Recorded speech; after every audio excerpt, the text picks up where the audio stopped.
What is going on, everyone? Welcome to the special from the YouTube channel.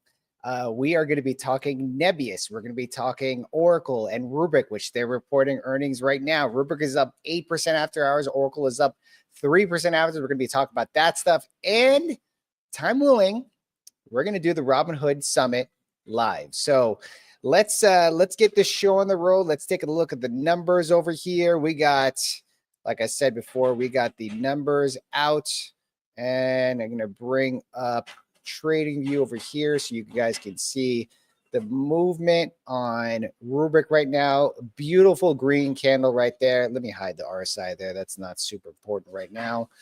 Beautiful RSI. I'm sorry, beautiful numbers right there. It's up about 2%, 3%, and so on. Oracle reported earnings. They are ripping 7% after hours. Very bullish for AI over here. Let me see if I can get the numbers over here.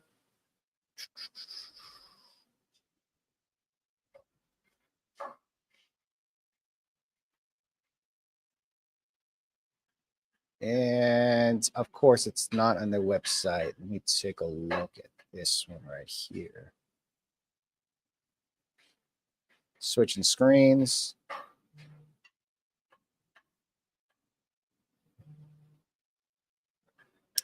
Let's see if somebody has it. Pardon with me, this is very last minute, but I figure, hey, why not, right? By the way, congratulations to everyone that's at the Robinhood Summit that's happening today. That's going to be a very interesting event. Hopefully, we're going to be able to stream that one live here. Oracle earnings are out. Here we go. Oracle earnings are out. We got Q1 revenue came in at 14.9 billion, which missed analyst estimates at 15 billion. Cloud revenue is 7.2 billion. I believe that is in line with what the market expected. Net income is 2.9 billion.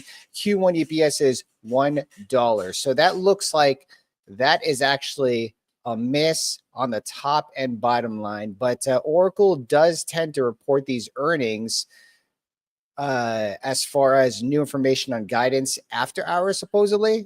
So we could see a bit of a rally after hours. In addition to, we're seeing about Oracle's up about 12% right now. Let me start sharing that screen over here on the charts. Man, how does Amit do this thing? This is crazy. All right, so I'm going to do my entire monitor here. Let's see. Move this buddy right here, left side. Don't worry, guys. We're going to get better at this. Trust me. Trust me. We're going to get better at this. All right, whoa, hold on a second. That's a... I didn't expect to see that one right there. It's a really big candle right there. Oracle is up about 12% over here, and I'm going to pull up some Oracle numbers. Maybe we can get some more on here. And in the meantime, wow, that is a crazy candle right now. Yeah, they missed on the top and bottom line, but of course, analysts are more concerned about the forward projection on that one. So we could have a very interesting after hours when it comes to this. Of course, you got the earnings call with Larry Ellison, CTO and chairman of Oracle, and you have the CEO, Safra Katz. Lots of commentary. The commentary is usually pretty important, but I mean, really, when it comes to the whole data center AI play, I mean, all eyes on Oracle for today, especially. I mean, Rubrik is a pretty big holding of mine, but Oracle is definitely going to be a market mover if we do have some positive results in terms of the earning call. But we could see here it is up 11% after hours, and today it actually closed 678 billion. So that's like about 30 billion dollar mark. I think this is going to 1 trillion. Like I don't see any reason why this is not going to go to 1 trillion if the AI wave still does continue, which I don't see it ending anytime soon. So I'm just trying to pull up some stuff here. If you guys have some more information or better posting of the earnings numbers, please share it with me. But yeah, thank you for joining, everyone. We got 25 people on YouTube. We got 728 people on Twitter. Thank you very much for joining. Thought it would be a good idea to do one of these since I don't believe I I think a lot of the guys are at the Hood Summit. So, you know, we gotta keep you all informed. We gotta keep the game going and see what's going on here. So, wow, that is a crazy candle. I'm trying to pull up their earnings over here so I could see it from the website, but it hasn't loaded yet. So, still got to wait for those earnings to come out. And let's see, is this it? No, they haven't updated on their website, so we're still getting it. But certainly someone has seen the earnings report before I have it right in front of my face. So the stock is up almost $60 billion, $70 billion after us, 12% and climbing. So this is definitely going to be a market mover for the stock. We had Rubrik just flip from being very green to now, I don't know, about 1%. I'm going to see if I could pull up those numbers for Rubrik.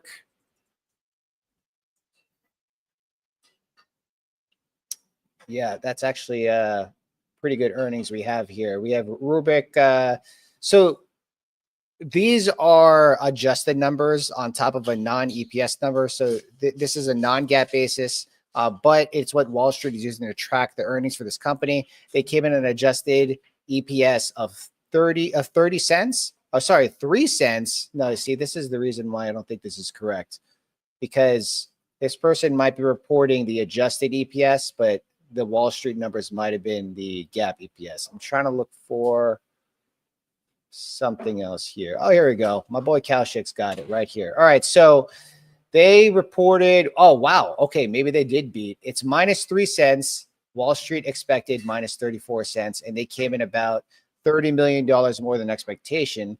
Next quarter's guidance is, let's see here. Oh, this must have been some sort of financial adjustment that they did over here to get 3 cents instead of around 34 cents. But EPS for the entire year, because I believe this was second quarter of fiscal year 2026 that they just reported. For the whole year, they're looking at minus 50 cents to minus 44 cents, and estimated was minus 97 cents. So this is actually pretty good. That means that their GAAP or non-GAAP profitability is going to come in probably further ahead of time. They did raise their guidance on the 2026 revenue, which is for this existing year, because they do run on the calendar for the following year. They beat it by about $30 million, $40 million, you know, just some chump change. Not a big deal. But really, the market's looking at Oracle. I mean, that is a massive move for was a $680 billion company at the close. And geez, they're up 14%. I'm surprised the Qs are not up more after hours, but you know, can't really complain because the Qs did make a new all-time high close today. I mean, we even had our boy Nebius over here.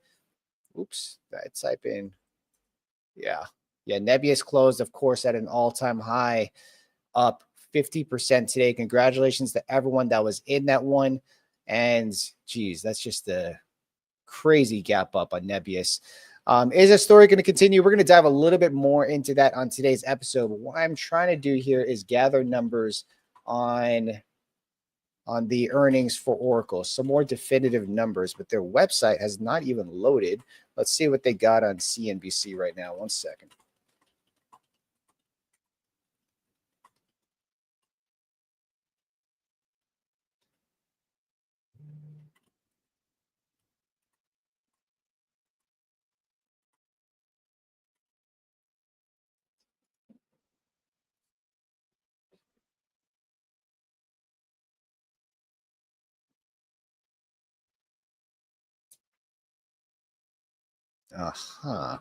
Okay.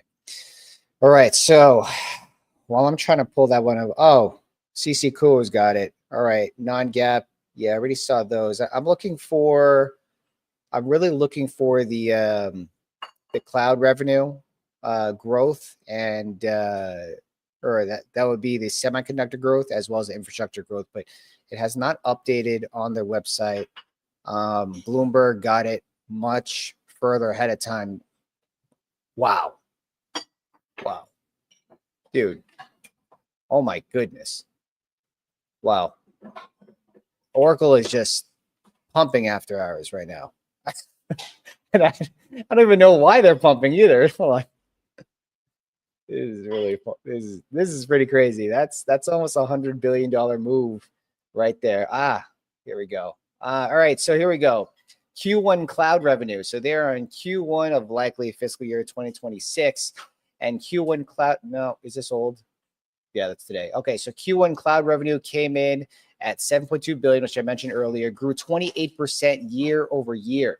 Q1 cloud infrastructure, 3.3 billion, grew 55%, which is probably one of the important ones. And remaining performance obligation, this is insane.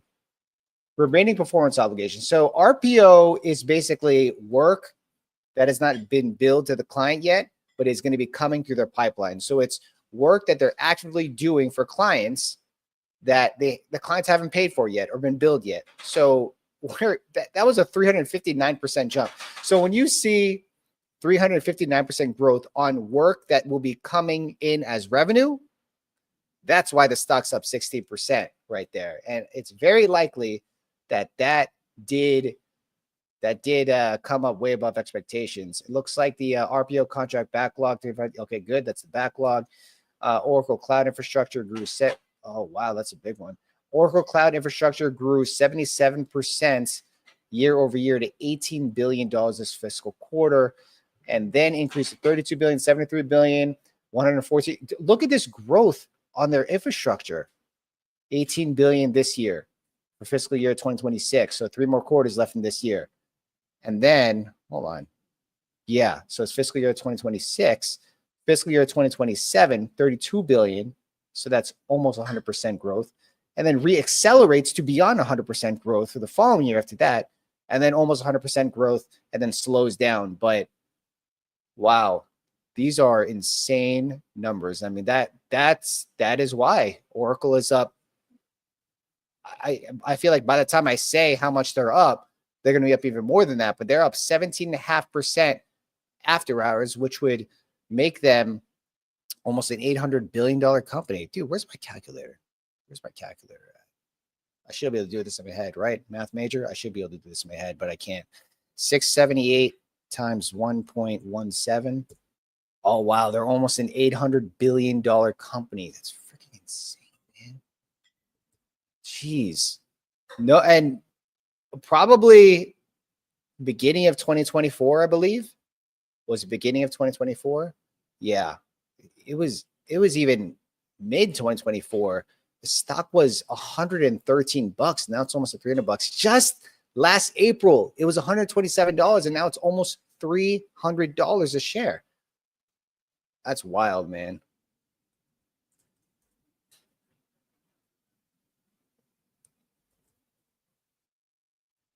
Wow.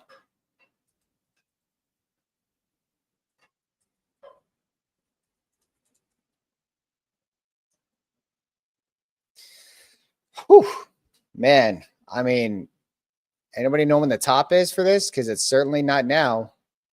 That's definitely it. Hey, thanks a lot, man. Thanks for coming, Connor. Appreciate you coming over here. Samarth, I know, right, man? That was crazy. What's going on, Duck? How are you, Duck? You think that's a candle? Check out QMMM today. What's QMMM? What in the world? What am I looking at? I was thinking QQQM when you first said that, but I mean, that's wild. I've never heard of that company before, though. I mean, it's only 1,700% up because I think yesterday, Octo was up like 4,200%.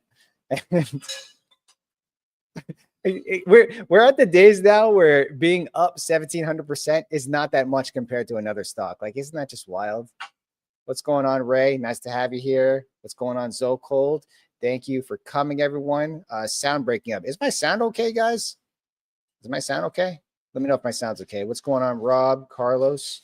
Appreciate you guys joining. Yeah, guys, let me know if my sound is okay in the chat. Would appreciate that very much. Again, thank you for coming. We are going over the earnings. Oracle is up 20% now. I feel like every single time I say how much they're up, I look over, I look back again, it's up like another 1 or 2%, which is just pretty crazy. All right. I mean, that set aside, we'll dig a little bit more into that. Like I mentioned before, we're going to be, I don't know what the timing of these earnings calls are. I have to actually check. but we're going to be going over a little bit of Nebius today, since a lot of people are new to the channel. I want to fill people in on the Nebius thesis. I want to go over some reportings yesterday, the reason why they actually are up about 40% today.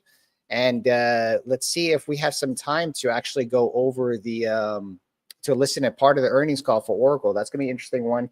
Like I said, Rubrik is a pretty big position of mine, but I don't think I want to bore you guys and have that one streaming here. I definitely want to stream the Robinhood event, which is supposed to be starting in 40 minutes. I believe it starts at 5 p.m.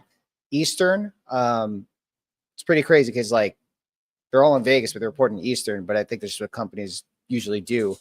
And let's see here. What time is Oracle's earnings call? They reported earnings. Their earnings call is, it's at 4 p.m. Central. So the earnings call is right when the Hood event starts. So I will not be streaming that earnings call.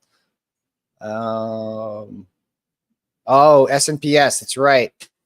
S&PS, Synopsis, the Cadence competitor.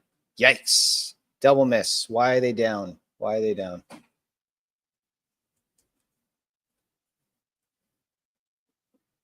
Let's see what they reported. 40% year over year. Yeah, that doesn't really tell me anything. I want to look at the numbers here. Oh, yo, this guy's good. Wow, that was fast. So looks like revenue grew 14%. Did that beat expectations? No, that missed expectations by 2%. Adjusted EPS came in at $3.39. Estimated was $3.86. So that would be another miss. So for people that don't know, Synopsis basically builds software that's fabricators, including TSM and so on. They use software to basically design and build the chips for a lot of these other designers or fabless companies. And Synopsis creates this automation software that they use. So if you really think about it, being that there is very high demand in a lot of AI compute, a lot of changes need to be done very quickly in their software, and they need to support their largest customers. So therefore, they should be seeing a lot of pipeline come through their end, being revenue, whatever it is. But I don't know. I don't think this is really going to be an all-telling sign as far as like a top in AI per se. This could be part of maybe competition that Cadence is taken away from them, because I know that Cadence did report earnings, CDNS, I believe. Yeah, Cadence Systems, that's their competitor. They did report earnings, and I believe that they were up since their earnings. So I don't know, maybe it's just a Synopsis situation, but certainly, again, Oracle is, it's up 21%. I just said it was 20% the other second. But yeah, oh, wow. Are all the semiconductors up right now? Let's go ahead and check the watch list here.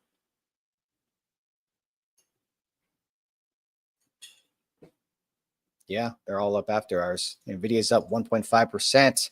After hours, AMD is up 2%. CoreWeave is up another 3% after hours. And Astera Labs is up 66 basis points. Pretty big move. It was actually pretty interesting. Oklo had a 4.6% move today. So that's pretty interesting seeing that that's catching the tailwind from all of this bidding when it comes to NVIDIA. I'm sorry, when it all comes to Nebius. But, dude, these China stocks are just like hot lately. Baba closed at 147, up 4% today. KWeb, basically the QQQ of China, closed at 39.97. Is that an all-time high? No, not even close to. Well, not even close to an all-time high, but certainly is making new 52-week highs over here for this entire ETF. And Baidu has been on a crazy run lately. Looks like here that, yeah, they closed a little bit down today, but yesterday was an insane day with Baidu. That's basically the Google of China. But yeah, I mean, certainly things are not as bad as people had expected coming into September seasonality. Of course, that could all change, but I mean, that's just not what the market's saying. And then, of course, we got the Qs basically closing at new all-time highs on the Qs. And it was actually really interesting to look at the chart, because when we were coming into August, the seasonally weak month, right? We had that massive gap down the first day of August. Never thought this is a correction, right? The Qs are they close below the 20 moving average, and look how quick that snapped back, and it made a new all-time high, and then it pulled back again, testing the 50-day moving average, and then look, a new all-time high. So I mean, is it common to see a new all-time high in the market after it is historically the worst month in the entire year? I mean, you tell me, what happened last year? Did we get a new all-time high last September? No, we did not. Last September, we dropped yen carry trade. And then we actually, we did hit it. No, we did not hit a new all-time high until November. So it's 3 months later. And then I don't even have to look for the year before that. 2023, we all know what happened there, where we had the correction. But this is like not really a market you want to short, in my opinion. I mean, clearly Oracle's up 21% after hours on crazy numbers for their earnings, especially anticipated numbers for this year and the following 3 years after that, basically growing on a CAGR of 100% for the next 3 years, it seems. Not really slowing down anytime soon, in my opinion. I'm a shareholder of a lot of semiconductor companies as well, not particularly with Oracle, but I mean, this thing's a giant, an $800 billion company after hours. It's up 21%. This is not a small, this is a $150 billion move nearly. The company closed at $678 billion after hours. So that would mean that they basically are up about, what is that, like 130 billion after hours, which would make them $800 billion company. Like that is no joke. I don't think that was a move a lot of people expected. So we'll see here. Well, yeah, the Australian index hit an all-time high. Also, the Nikkei, which is a Japanese stock market, hit an all-time high. Dude, everything is just running, and Nebius is just flirting with $100 right here. I thought I was going to close above $100 today, but can't really complain. I mean, a lot of people are asking like, hey, you're going to buy, you're going to sell, trim, whatever it is. Like I haven't done either. Just going to hold on my position. Haven't really added to it. Something that I was looking at for the last couple of weeks, did some due diligence on, had a crazy day today after the Apple AirPods Pro releasing real live translation through the AirPods.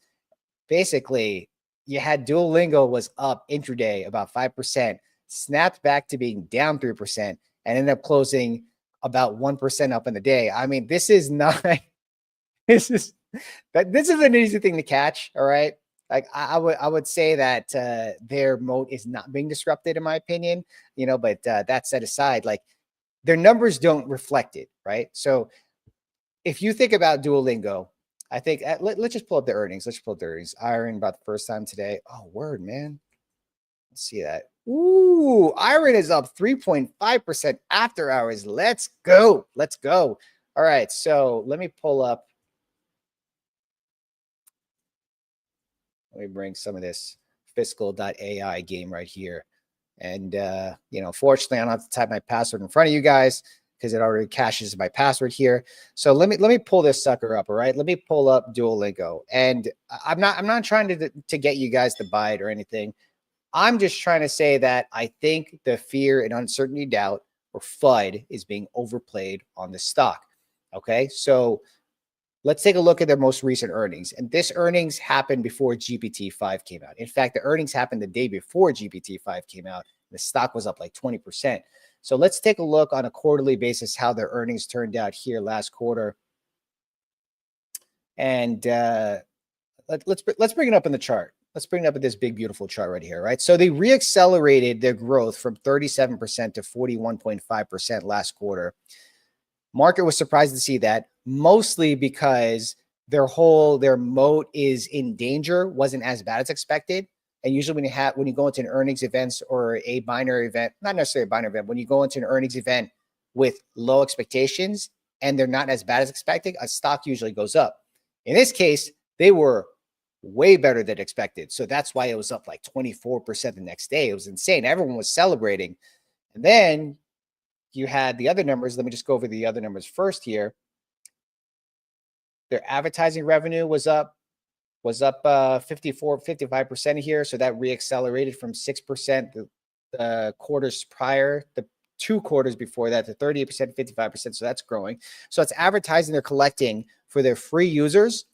And on top of that, the subscription revenue reaccelerated to 46%. So the people who are actually paying for Duolingo are paying more than they did the previous year, or they just getting more customers, whatever. But I mean, honestly, it just does not look like a company that's in danger. So if this company was really in danger, we would see it being reflected in its earnings. But last quarter, they reported good earnings. So where's the danger here?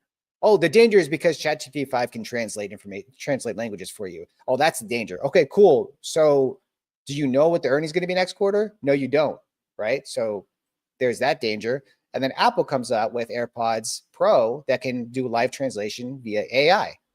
Great. So do you know what the earnings is going to be next quarter? You don't. So why is the market moving down, or why did it move down today? It moved down because people were afraid that it was going to hit them.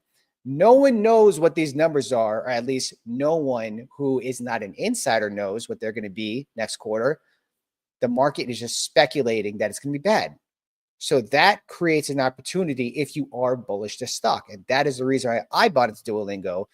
It's reflected in the numbers here. It's reflected in their usage as well. They have an application that ChatGPT can't do. ChatGPT will not gamify learning a language for you. ChatGPT will also not give a curated lesson based on your needs and interests to learn a language. Duolingo will, right? So you're going to pay $200 a month for ChatGPT to be able to learn a language, or are you going to pay $171 a year for Duolingo? You tell me. And either way, whether you pay or not, Duolingo is profiting from you because of advertising revenue, which is going up, right? So different products, you're correct, the different products, right? Different business lines and so on. But this is a pure play on gamifying learning, not just languages, learning in general. They started with learning languages, and now they're moving on to other sectors and verticals, which includes learning chess, math, songs. Who knows what else is going to be after that? Maybe they'll become a learning platform for learning how to code, whatever it is. But they're growing and they're expanding their line of products. And that is what widens a company's moat. Yes, they're not the only language translation app out there, but at the same time, this management is clearly executing here, right? So you buy it for its management, you buy it for its secular trend, and you also buy it for its innovation and product technology, right? That's why you buy companies. In my opinion, this company has a lot more data than people expect, and they're doing what they can with the data to be able to build what the users are demanding. ChatGPT can't do that, and neither can AirPods Pro. So just wanted to clear that up for you. And yeah, I mean, guys, let me know if you're using Duolingo to learn a language. All right, I'm learning it to brush up my Spanish right now. I'm a few days in, but I like the fact that companies can gamify something to make it more fun.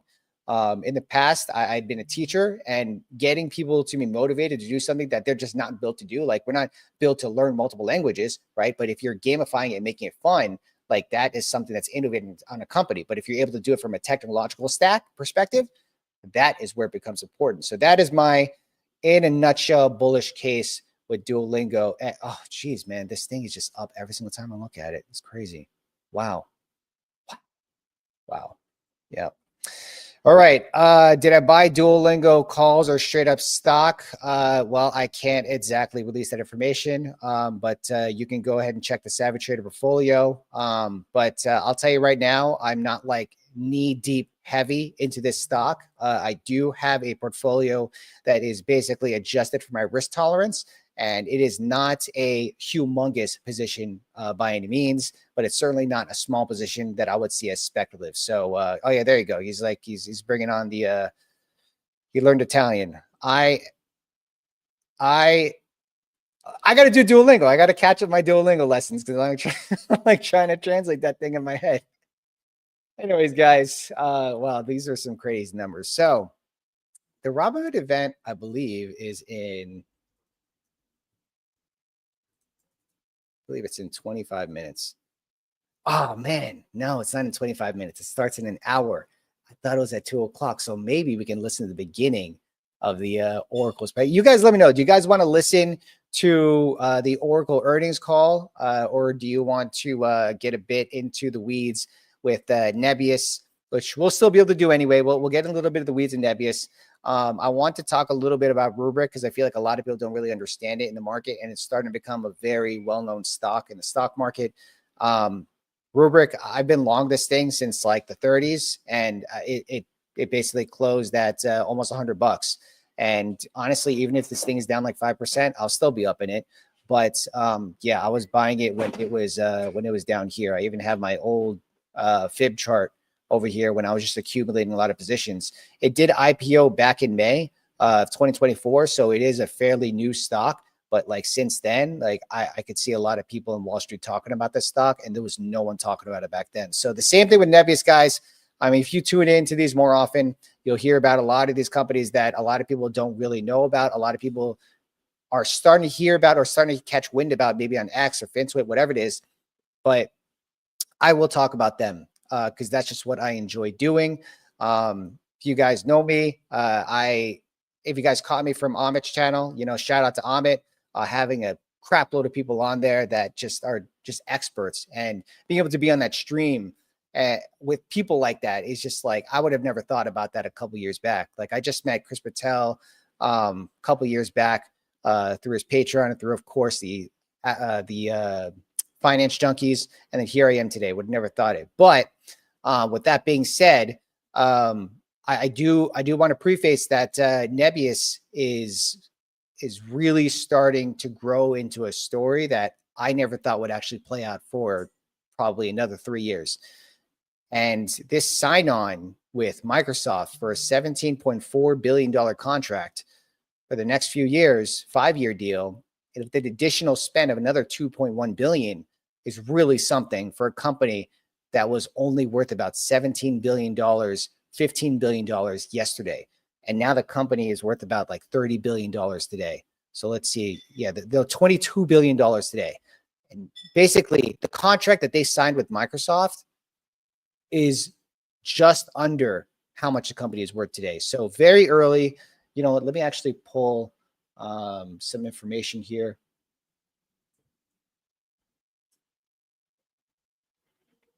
All right. Oh, look. Oh, look, Sam is live. That's awesome. All right. So I wanted to. Okay. Yeah. So Arkady Velaz, who's the CEO of the company, he's basically been around since the Yandex days, right? Still runs a company, sold their Russian assets to be listed on the NASDAQ. They are a Norwegian country, right? They're a Norwegian company right now. That's where they're headquartered, the Netherlands. And over here, actually, is that Norwegian? The Netherlands is not Norwegian. I don't know. I don't know where that is. I apologize if I insult anyone in Europe. But anyways, basically said the economics of the deal are attractive in their own right. Let me make this bigger for you guys. The economics of the deal are attractive in their own right, but significantly, the deal will also help us accelerate the growth of our AI cloud business even further in 2026 and beyond. So this is actually a good question. Why didn't Microsoft acquire Nebius? They could have bought them cheap a couple months ago. I cannot tell you exactly why. My guess is, well, one, I do not think that the CEO, Arkady Velaz, wants to sell his company. He grew Yandex into a very large company in Russia, sold the Russian assets, and is now trying to do it bottom up with not just Nebius he owns. Nebius Group is the stock you're buying, right? It's a company. It's the umbrella. Nebius owns Nebius, which is the data center company that we all know about. They also own Toloka, which is basically an AI workloads company as a service. They also own Triple 10, which is a learning platform for engineers, and they're actually branching out into Latin America to increase revenue and top line for themselves. They also own Avride, which is an autonomous robotics and car system that they did build.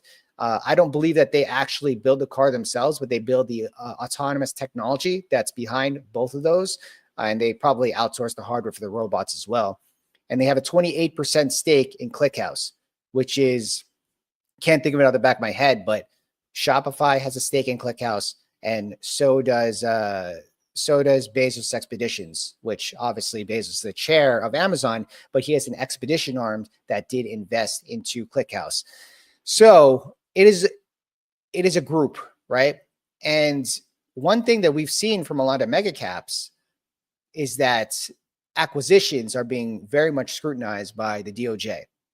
So in this case, buying Nebius might be a risk to Microsoft, because then they'd have to basically be in court likely for that to argue their side. But also on top of that, Microsoft is already a hyperscaler. At this point, why would they need to buy a company that's doing the same thing they're doing? All they need to do is just sign a contract with them, which they did, specifically a $17.4 billion contract to build the data centers for them in New Jersey and rent the compute from them. That's what Microsoft's doing. So that way they don't need to build it themselves. And it's probably much cheaper on their end too. It's probably more of a tax write-off. I'm no accountant, but I think Satya Nadella probably understands that and probably has a good reason why he hasn't, which is the reason why it hasn't happened. As far as that, I'm basically just speculating why that might be the case. But this was the highlights from last quarter, right? So you came into the year, or you came into this fiscal year. You came into this fiscal year, 2025 Q2, with a range of $750 to $1 billion of forecasted ARR by the end of the year. In the last quarter, this was not Q2. In last quarter, they said they would be at the upper end of that range. Q2, they said that they would be from 900 to 1.1 billion. So not only did they say they're going to be in the upper end of that range, but they also raised the top end of the range to 1.1 billion, right? So it says over here, 751 billion. This deal that they have with Microsoft is worth 17.4 billion over the next 5 years. That is almost $3 billion. I think it's a little more than $3 billion each year for the next 5 years. This ARR is an annual run rate for the company. $3 billion per year for the next 5 years, which is more to come. They got it for $1 billion. Okay, so just put that in your head why this is a big deal. And also understand why the stock is up 50% today. If that's the case, and I don't want to make any assumptions or anything, okay, because I haven't done the modeling yet. I haven't done any of that yet because obviously there's a lot going on today. But if that is the case, $1.1 billion, the upper end of the range, is way below what it'll be for 2026, 7, 8, and 9, and 10. Okay. And on top of that, they guided for adjusted EBITDA profitability. And again, this is not a GAAP metric. This is an adjusted basis. So it's very likely they took out SBC in here. They took out some costs, whatever. But the metric that they're using to monitor their profitability, they expected to be profitable by this year, right? So actually, let's see here. Yeah, they reported a group adjusted EBITDA loss of 21 million, but they do expect to be positive by this year. That was originally intended to be in fiscal year 2026 next year. So they already brought that ahead for Q2, right? And then you have, of course, all these numbers here. They're going to have a lot of CapEx, okay? So one thing that I want to make clear for you guys is that Nebius is going to dilute shareholders, okay? Do not be surprised if we see a dilutive event today, tomorrow, next week, this year, next year, whatever. The CEO has always said the whole time, it's not a matter of if we're going to issue shares. It's a matter of when, okay? This is a very high CapEx event. They spent $510 million, right? They calculated the ARR based on how much money that they made in the month prior to the earnings, multiplied it by 12. That's how you get the annualized run rate. In the quarter, they made 105 million, but that's expected to keep growing. They spent way more than they made. So that's the reason why they're using adjusted EBITDA, because they have to subtract those expenses and whatever it is in order to get the metric that they want to put in the plate for everyone. Like, this is how you track us, right? Because our costs are going to be very high, but excluding the costs, This is how much we're going to be making on a just the EBITDA basis. We're going to be profitable by this year. If they make more than they spend in the next 2, 3, 4, 5 years, they are not going to be profitable on an adjusted EBITDA basis. They're going to be profitable on a GAAP basis. I did not expect that to happen until later this decade. And if that happens, today's prices are cheap. They really are. But you're making the assumption based on what you're seeing with all the information out there that anything can happen. There's a risk with everything. In my opinion, though, I think that if you have a time horizon of years out, right, like 3, 4, 5, maybe 10 years, and you don't need the money right now, are you waiting for a 5% pullback to buy in? Because if you don't need that money for like 5, 10 years, whatever, when you retire, why are you waiting, right? You're going to risk a 5% difference to make 10 times your money in like 30 years, right? That's how confident I am in this company. And the question is, why am I not adding today? Well, it's already like close to 15% of my portfolio, right? All right. So I don't want to be full port Nebius. There are other companies that I'm a lot more bullish on in terms of the near term. I do think that the upside could be very high in the near term, but I also think the downside could be high as well in the short term. But also my risk tolerance is not like, you know, someone who's 20 years old, no kids, no family, different for me. Like I got different risk tolerance. I like to have a diversified portfolio and so on. So with that being said, that's really the Nebius news from yesterday in a nutshell. You had tons of Wall Street analysts, like basically, congratulations to Shai there. Congratulations. You had tons of Wall Street analysts just upgrading Nebius today. Crazy price targets. Let me actually pull a couple of them over here. Yeah, I could talk about Palo Alto for a little bit. It's already, we got 13 minutes till 2 o'clock. You know, if you guys want me to stream the Oracle earnings call, let me know, and I could. I don't have to. But the main event really is the Robinhood Summit. So that's going to be coming up. So let's pull up. Yeah, BWS Financial. I've never heard about this company before, but they appear to be pretty bullish on it. They increased the price stock by almost 50% from $90 to $130. I don't know why they still call it Yandex. They're just pulling up an algorithm. Where else is there? You know, there I see. Here we go. Analyst ratings. This thing doesn't really capture all the ratings hikes after. Yeah, Goldman Sachs reiterates their buy rating, setting their price stock for $77. It's actually above where it is right now. D.A. Davidson, $75. BWS Financial, oh, they just increased it yesterday to $90. They increased it this morning to $130. Like, what changes the news came out? Oh, you know what? That was probably before the news came out. So they readjusted their price target. That's great. Like, just look at all these price target rises, buy ratings and stuff. Like, dude, this is classic. This is Wall Street chasing price with price targets. They don't want to be the company that was bearish Nebius. You know, when Nebius is up 50%, they want to be the company that tells their clients to buy a company that's going up, right? They don't want to be that company. So, you know, that's the reason why a lot of analysts make price targets that just as the stock goes up, the price targets follow. And that's the reason why Wall Street does this. They don't want to let their clients down. They want to be on the bull side. You know, Bank of America on HIMS, different story, right? That's a completely different story. That's just their prerogative, whatever. Can we still buy? I mean, you can certainly open up your brokerage account and buy IREN. I think the question is, because I can't answer for you, would I still buy IREN? So I bought IREN in the low $20 range, and I thought I was late, but it was a much smaller bet. So, you know, it's not really going to break a bank for me. And what I buy here, I'll probably buy in a pullback for IREN, but I've established my position. I wish I did more due diligence on them. Because by the time I did, they're already like $27. And, you know, I'm very different. Everyone's very different with their portfolio. Like, people have no problem averaging up. I like to average down. Sometimes I do average up, but that's if I don't feel my position's the full size that I want it. In this case, IREN is a very volatile stock.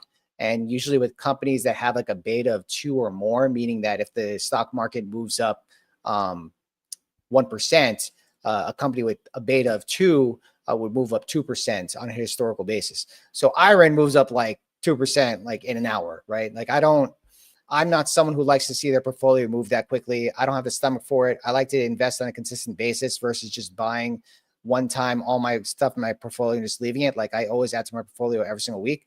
So am I going to add to IREN? We'll see. If we get a pullback, I might. If I do, it's not going to be a big position. I don't think I'll ever make it a big position. Mostly because the real show on the road when it comes to data center build out is Nebius. That was a 3% position when I started it. I've played calls on it too and so on, but basically it's about 15% of my portfolio. Usually like when I play calls on something on a position that's already a core position, I will take the gains I make from those options and I'll buy the stock with it. So it's kind of like a dividend I'm paying to myself, but I'm reinvesting that dividend back to the stock. Anyways, I got to go over my whole investing strategy and methodology later on. But again, 95 people here on YouTube. Thank you for coming. I don't think this is right. Like are there 1,700 people on Twitter watching this right now? No, I doubt it. But we had 1,700 views, which is great. Thank you for watching 1,700. And those of you still sticking around, a lot of you people in the chat are actually on the YouTube channel. So really appreciate you. Go ahead and hit that subscribe button. My kids watch a lot of these YouTube videos of like Ryan's World and Amanda and like Rachel, whatever her name is, and the royalty family and all that stuff. They like and subscribe, guys. Smash that like, smash. It's like I always say it, and then now I'm saying to myself, guys, so just smash. Can you just like smash it? Smash the like button, guys. Anyways, just a little bit of a random thought there. I got kids, man. I got kids. I think about them all the time. So they're always going to cover my head. And that's just something we're going to have to deal with, right? We're going to deal with it together. So anyways, okay. I haven't checked Oracle. Is Oracle up or down?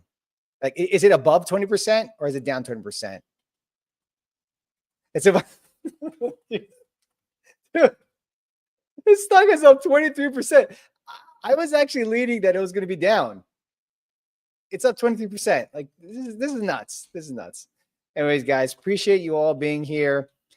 I'm going to be doing these more often. I really enjoy these. Really enjoy hanging out with you guys. I know a lot of you guys are probably here from Amit's channel because I don't think he's doing a market close today. So I do appreciate spending time with me while that's happening. But yeah, I mean, damn. All right, so we went over Nebius. We went over Oracle a little bit. I do want to pull up some details in those earnings and pull up their charts actually in terms of their financials, but let's actually see if fiscal.ai has that. And they're usually pretty good with it. I've been using this for a couple of years. I really like this platform. Fiscal.ai was actually originally Stratosphere, and then they rebranded themselves and made over their entire brand and everything, their entire interface. Now they used to be finchat.io, and now they're fiscal.ai rebranding themselves. Hopefully this is going to stay the same because they keep changing it, and I keep changing the affiliate link. Speaking of which, I'm going to throw down my affiliate link in the chat in case you guys are into this platform. You don't have to do it if you don't want to, but in case you're interested in something like that, it does give you a 15% off. But in the meantime, I'm going to bring up these numbers right here. And, oh, nice. They actually got the numbers right there for it. So I'm going to go over these real quick, and I'm going to throw this link in the chat. Yeah, so that's the code for fiscal.ai. You can just do a free trial or anything, check it out if you want to. I mean, I tried it. I did a free trial like a couple years back and I was hooked. I didn't see anything like it. And I'm glad that they actually got a lot more funding to help build this product. Before being an early user of this, it was actually pretty slow. The platform was pretty slow because they needed more compute in the back end. And I was talking to some of the engineers there, and they're working on transitioning to a different database model, upping the compute or scaling up per se on their active instances that are actually generating these tables that you see over here. Like, let's say if I click on, let's see, infrastructure and cloud services. Yeah, so these tables are generated in the background using whatever workloads they have, and they load pretty quickly. Like if I click on this thing right here, it loads pretty quickly. It didn't used to do that before, which is awesome. But yeah, definitely check that out. Use the trial. Check it out. So anyways, Oracle segmental revenue. This was the number that really blew Wall Street out of the water. All right. Remaining performance obligations. This is their backlog. This is work that has not been billed yet to the client. I mean, just look at this chart. Just look at it. Like, this bar is so big that you can't even tell the difference between the previous bars. It went from growing 40% to 359%. What did Oracle do that had them create such a big backlog within the last fiscal quarter? We'll dig a little bit more into that once their press release comes out. Is it out yet? It is out. Cool. All right. So we'll take a look at that in a second. I wanted to pull up their, let's see here. So we got their infrastructure revenue, cloud revenue. That one's most important one. So their cloud revenue was 7.1 billion over here. Let me actually zoom in for you guys. So their cloud revenue is 7.1 billion. I don't know why this is only showing just this quarter and the quarter from a year ago, but it shows that their cloud revenue grew about 28% year over year, which is really good. This is the Oracle private cloud services that they provide for clients. They also have a public cloud as well. But this is really what they're trying to push. So they do own data centers and they're renting out the compute. And that compute is how much they're making in terms of this revenue. But there's also these, am I thinking Oracle? No, I keep getting confused between Broadcom and Oracle. So Oracle is primarily just data center and cloud revenue. And I mean, really, if you had to ask me, the big reason why they're up is because of this RPO. This is eventually going to translate into revenue for them. So essentially, what they're saying is that their revenue is going to grow. I think it was about 77%. Let me pull up. This is their press release. So their infrastructure revenue, not the cloud revenue. Their cloud revenue was, I thought that said 7.2 billion. This is not. Yeah, this is old. They still didn't release it. Interesting. They did release it, just on a different page. Here we go. Cloud revenue, 7.2 billion, grew 28% year over year. Okay, so cloud infrastructure as a service, that's what IA stands for. 3.3 billion, grew 55% year over year. Cloud application, or their SaaS service, grew 3.8 billion, up 11% year over year. So their cloud application is basically what they've been known for quite some time. That includes PeopleSoft, Oracle, database, all of their products. That's how much they get from them. They offer it as a cloud service. So basically clients don't have to build it in-house. They just pay Oracle to use their software. And that's actually up 11%. But the cream of the crop here is the infrastructure revenue. And the reason why this is important is because this is giving a pretty good idea of how data center build out is actually turning for basically the whole market when you think about it from that perspective. This is the reason why CapEx is going up, because they're paying companies like Oracle to build stuff for them. That's the reason why the CapEx is going up. So I actually wanted to, they fired a bunch of employees. No, I mean, it's very likely, dude. I mean, a lot of these mega app companies are just firing people left and right because they're able to run more efficiently. Plus they're cutting a lot of dead weight too, to be honest. I know in a lot of companies there's dead weight. And when I say dead weight, I mean like people who just don't work, right? So those people it costs the company monies every single year. And by cutting the headcount means that they're able to save money in terms of an operating basis. And of course, that'll increase profitability. But I don't think that's the reason why this is going up. It's going up because of the data center build out for the most part. So yeah, I thought it was going to be up more than 23%, but it's not. But that's cool. That's still fine. IREN is up 2.5%. All right. S&P Synopsis is up 14%. All right, that's cool. So did I win Savvy Trader this year? No, I didn't win. I forgot who won. I definitely did not win. It's all good though. Thank you. Appreciate doing more episodes. Smashed it for Penn. Yeah, Palo Alto was awesome. Okay, because Palo Alto, I ended up buying in the low 170s. And hold on. I'll just bring this up real quick.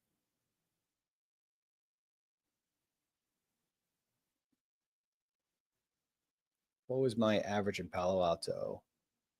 Yeah, there's my portfolio in case you guys want to see it. So Palo Alto, I bought at 173. I think I was averaging in. So my cost base is actually a little bit lower than that. But still, like that sell-off was just, it was warranted. I think that Palo Alto was probably is running pretty high, right, in terms of the actual stock movement. If I look at the stock, then